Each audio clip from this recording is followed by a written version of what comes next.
आज का वीडियो थोड़ा पर्सनल होने वाला है। एक भाई का मैसेज आया, भाई आप आपके बारे में कुछ बताओ, आपकी जर्नी के बारे में कुछ बताओ। तो ठीक है, मेरी जर्नी के बारे में और मेरे बारे में थोड़ा सा बताता हूँ।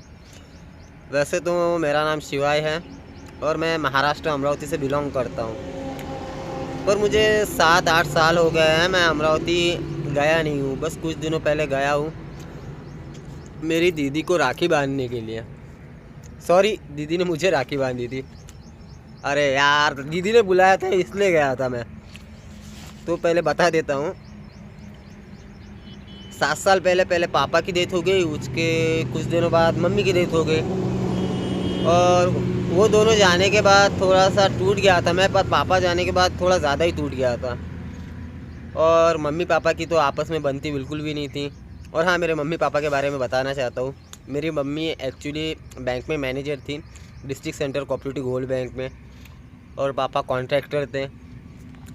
मम्मी पापा की आपस में बनती नहीं थी, तो उसके वजह से मम्मी ने मुझे बचपन से हॉस्टल में डाला था। और हॉस्टल में डालने के वजह से ज़्यादातर मैं मम्मी पापा से दूर दूर ही रहा हूँ। पर जैसे थोड़ा सा बड़ा हुआ तो पहले पापा चले गए, बाद में मम्मी चली गई। किसी का सपोर्ट नहीं था, किसी का भी सपोर्ट नहीं, ना चाचा, ना मामा, ना काका, ना ताया, किसी का भी सपोर्ट नहीं। एक पैसे का भी सपोर्ट नहीं था। पूरा टूट गया था, पूरा हार गया था। लाइफ में क्या करूँ, कुछ समझ ही नहीं आ रहा था। तो उस वक्त अचानक मेरी ज़िंदगी में एक लड़की आई। लड़की आने के बाद उसने मुझे इतना कुछ सिखाया। कैसे आई कैसे चली गई मुझे भी पता नहीं चला। पर अब तो मैं लाइफ में दोबारा मिलना भी नहीं चाहता, क्योंकि अभी मैं जहाँ पर हूँ वहाँ पर बहुत खुश हूँ। क्योंकि इतना तो समझ में आ गया, जो इंसान अकेले रह के सारी मुसीबतें संभालता है या समस्याओं से लड़ता है, उसे ज़िंदगी जीने का तरीका आ जाता है। और हाँ, अब मेरा छोड़ो, भैरवी के बारे में बताता हूँ। दिखाता हूँ पहले भैरवी। ओए हाँ, ये रही भैरवी। एक्चुअली मैं 7 साल से पैदल यात्रा कर रहा था घर से निकलने के बाद। तो मुझे ये समझ में नहीं आ रहा था कि मैं कहाँ जाऊँ। मेरे मन में जिस भी भगवान का ख्याल आता था तो मैं बस पैदल उनके दर पे चला जाया करता था। तो ऐसे ही पिछले साल मैं गया था केदारनाथ। तो उस वक्त मौसम भी बहुत बिगड़ा, आंधी तूफान भी बहुत आ रहे थे। उस वक्त पानी में बहते हुए ये आ रही थी, बहुत छोटी सी थी। हज़ारों लाखों लोग थे केदारनाथ में, उनमें से एक भी आदमी ने भैरवी को बचाने के बारे में नहीं सोचा, क्योंकि सब अपने बारे में सोच रहे थे। और सच कहूँ तो मैं तो परेशान हो गया था लाइफ से।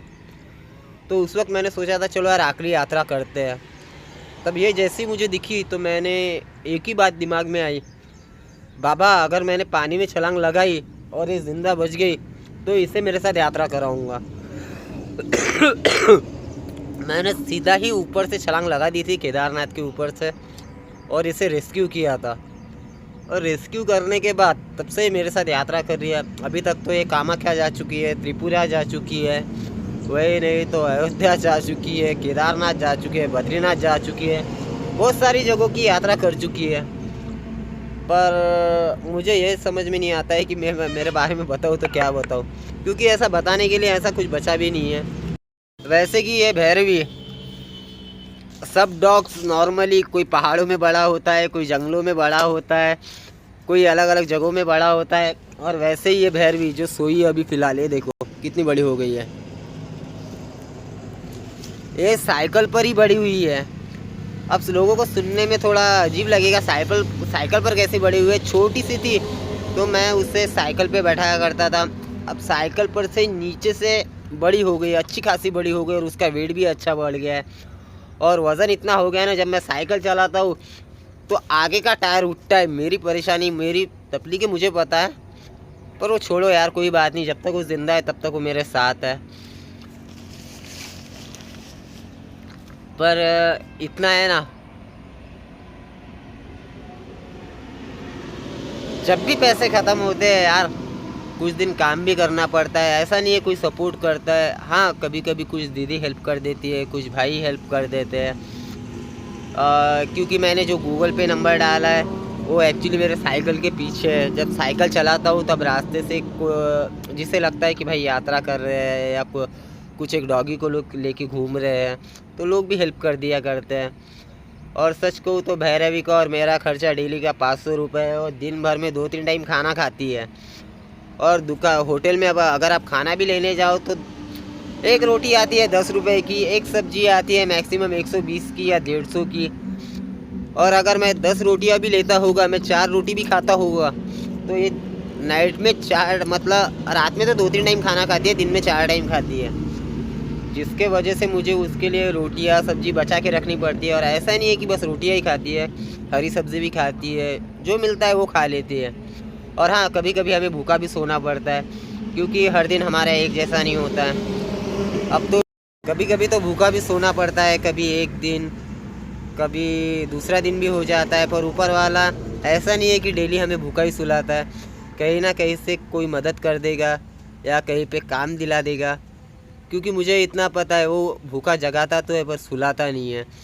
और वैसे भी मैं इंस्टाग्राम पे वीडियो डालते रहता हूँ, यूट्यूब पे डालते रहता हूँ, पर ना तो मुझे इंस्टाग्राम से उतना सपोर्ट है, ना तो यूट्यूब पर से सपोर्ट है, कहीं से भी सपोर्ट नहीं है। पर मैंने ऐसे ही कुछ दिनों पहले वीडियो अपलोड किया था फेसबुक पे, जहाँ पे लोगों का मुझे समर्थन मिला। ज़्यादा नहीं, थोड़ा, पर देख के बहुत अच्छा लगा। मैंने कहा चलो यार वीडियो बनाना शुरू रखते हैं। इसीलिए अब जितना हो सके उतना मैं वीडियो बना रहा हूँ, और अपने लाइफ जर्नी के बारे में थोड़ा बता भी दिया है। अब हमारी यात्रा आगे हमें कहाँ तक ले जाएगी और हम कहाँ जाएंगे ये हम बिल्कुल भी नहीं पता, बस सब कुछ महादेव के हाथ में छोड़ा है। पर इतना पता है, कर्म अच्छे करो, फल खुद ब खुद मिलेगा। अभी तो यहाँ से निकलना होगा, क्योंकि कल रात को एक आंटी आई थी जो पीछे खेत में काम कर रही थी, मैंने उनसे पूछ के इस जगह पे टेंट लगाया था।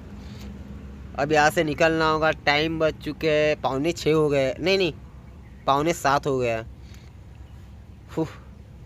चलो बाकी का बाद में देखता हूँ क्या क्या होता है। तो हर हर महादेव। मैं तो अभी निकल रहा था, पर मैंने सोचा चलो निकलने से पहले एक बात बताता हूँ। लाइफ में जब कोई नहीं होता है ना, तो हार नहीं माननी चाहिए, क्योंकि ऊपर वाला उन्हीं के लाइफ में परेशानियाँ डालता है जो उस परेशानी से निकलना जानते हैं। शायद हमारे पिछले जन्म के कुछ कर्म हो या कुछ भी हो सकता है, पर इतना मुझे पता है ऊपर वाला जो भी सोचता है अच्छे के लिए सोचता है। पर मम्मी पापा ना सही, ना कोई मेरा अपना ना सही, फिर भी मुझे इतना पता है महादेव, महाकाली और हनुमान जी, ये तीनों तो मेरे साथ डेली है। और वैसे भी मैं इतने सालों में, जैसे मैं गया हूँ यमुनोत्री, गंगोत्री, बद्रीनाथ, केदारनाथ, हरिद्वार, ऋषिकेश, मथुरा, वृंदावन, द्वारका, वैष्णो देवी, त्रिजुगी नारायण, नीलकंठ, अमरनाथ, 12 ज्योतिर्लिंग, पंच केदार, पंचबद्री, अब क्या बताऊँ, मैं आधे से ज़्यादा भारत विज़िट कर चुका हूँ। और ये सारे नाम मेरे पूरे दिमाग में छप चुके हैं, क्योंकि इन सारी जगहों पे मैं मेरे पैर फोड़ते हुए गया हूँ, और वो भी इतना सारा हेवी वेट लेके। इसलिए ये सारी बातें और ये सारी यादें मेरे दिमाग में मैंने संजो के रखी है। पर मुझे ऐसे नहीं लगा था कि कभी किसी दिन मैं ये बातें बताऊँगा भी। पर अब मैं एक दोस्त का कमेंट आया जिसकी वजह से मुझे बताना पड़ा। और मेरा कैसा है ना, जो मुझे अपना कहता है, क्योंकि मैं उसे पूरा बता दिया करता हूँ, क्योंकि अपनापन और अपना, इसमें फ़र्क क्या होता है मुझे अच्छे से पता है। अब चलना होगा, यहाँ से निकलना होगा, थोड़ा खाने का जुगाड़ भी देखना होगा, क्योंकि भैरवी को भूख लगी है। कल रात को ज़्यादा नहीं, थोड़ा थोड़ा ही हमने खाया था, और भैरवी को भी भूख लगी थी। चलो बाकी यार बाद में शाम को बताऊंगा क्या हुआ क्या नहीं। तो वीडियो अगर अच्छा लगे तो बताना, ऐसे वीडियो मैं बनाने की कोशिश करूँगा।